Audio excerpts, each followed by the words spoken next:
Hello दोस्तों, नमस्कार। YouTube के SP math by RP channel पर आप सभी लोगों का स्वागत है। आज हम लोग त्रिभुज की भुजाओं के लंबार्धक क्या होते हैं, कितने होते हैं और आपस में कहाँ काटते हैं, इस पर चर्चा करेंगे। तो आइए देखते हैं। कोई एक त्रिभुज है,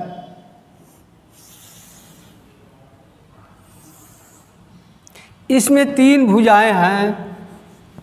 ए बी पहली भुजा हो गई, दूसरी भुजा हो गई बी सी और तीसरी भुजा हो गई सी ए। अब तीनों भुजाओं का हम लोग लंबार्धक करते हैं। देखिए क्या आता है।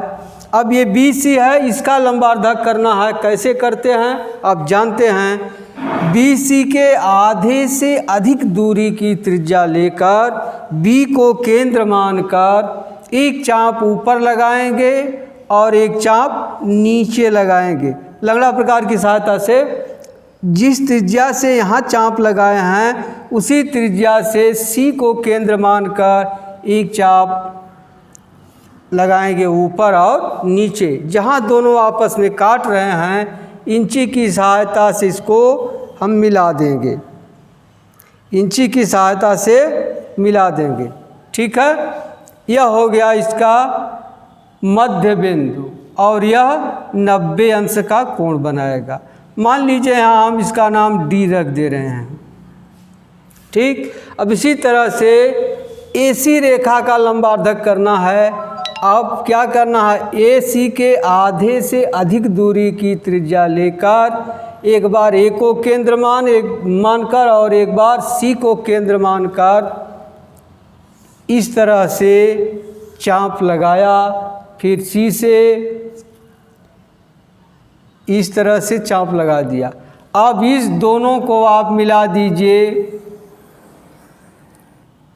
इस तरह से।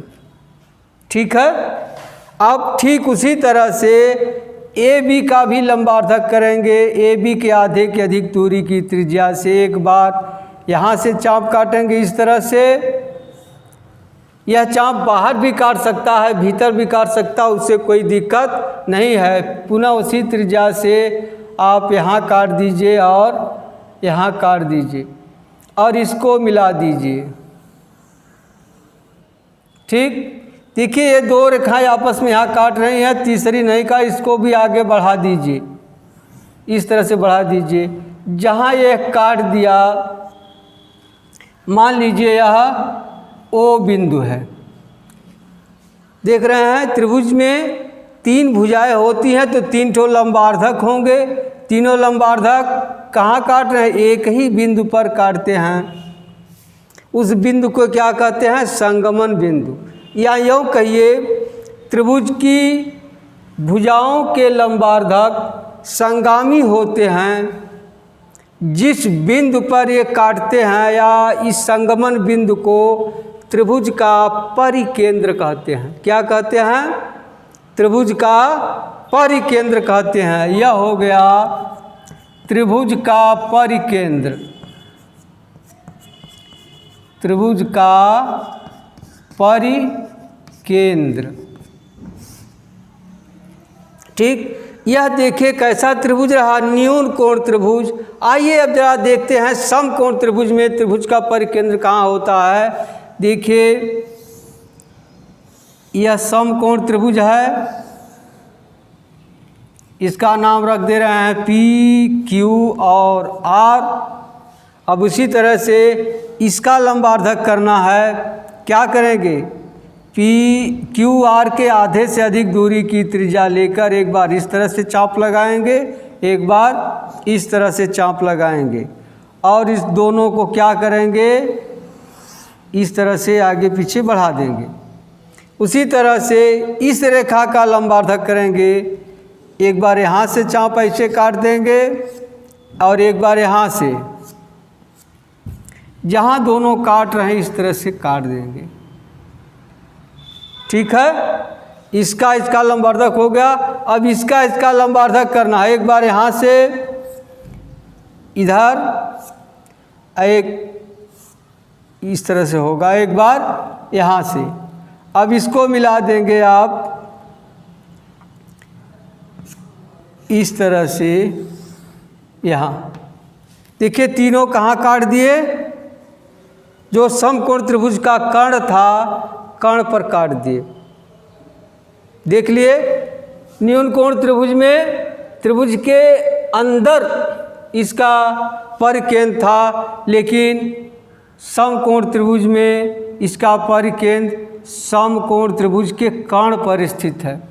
और एक चीज़ ध्यान देखिए, जो यह परिकेंद्र है समकोण त्रिभुज हो या अधिक कोण त्रिभुज हो या न्यून कोण त्रिभुज हो, यहाँ से समदूरस्थ होता है। ये दूरी और ये दूरी और ये दूरी आपस में समान होंगी, उसी तरह से ये दूरी और ये दूरी आपस में समान होंगे। आइए देख लेते हैं अब अधिक कोण त्रिभुज में कहाँ होता है।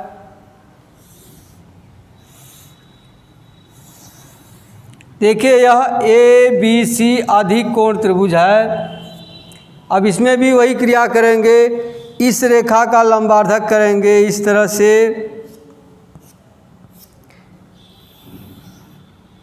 इस तरह से हो जाएगा लंबार्धक। इस रेखा का लंबार्धक करेंगे इस तरह से हो जाएगा, और इस रेखा का लंबार्धक करेंगे और यहाँ से, और इसको मिला देंगे। देखिए इस तरह से जाएगा। यह देखिए यह क्या है, परिकेंद्र है। अधिक कोण त्रिभुज में परिकेंद्र त्रिभुज के बाहर होता है, समकोण त्रिभुज में परिकेंद्र समकोण त्रिभुज के कर्ण पर होता है या कर्ण के मध्य बिंदु पर स्थित होता है, और न्यून कोण त्रिभुज में परिकेंद्र त्रिभुज के अंदर स्थित होता है। अब आप समझ गए होंगे, आपको त्रिभुज की रचना करके परिकेंद्र भी ज्ञात करना होगा, तो आपको आ गया होगा। अब कुछ अभ्यास कर लीजिए, करिए।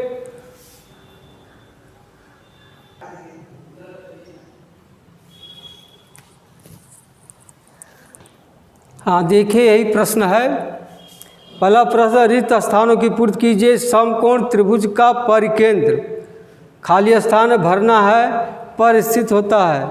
कहाँ स्थित होता है समकोण त्रिभुज का परिकेंद्र?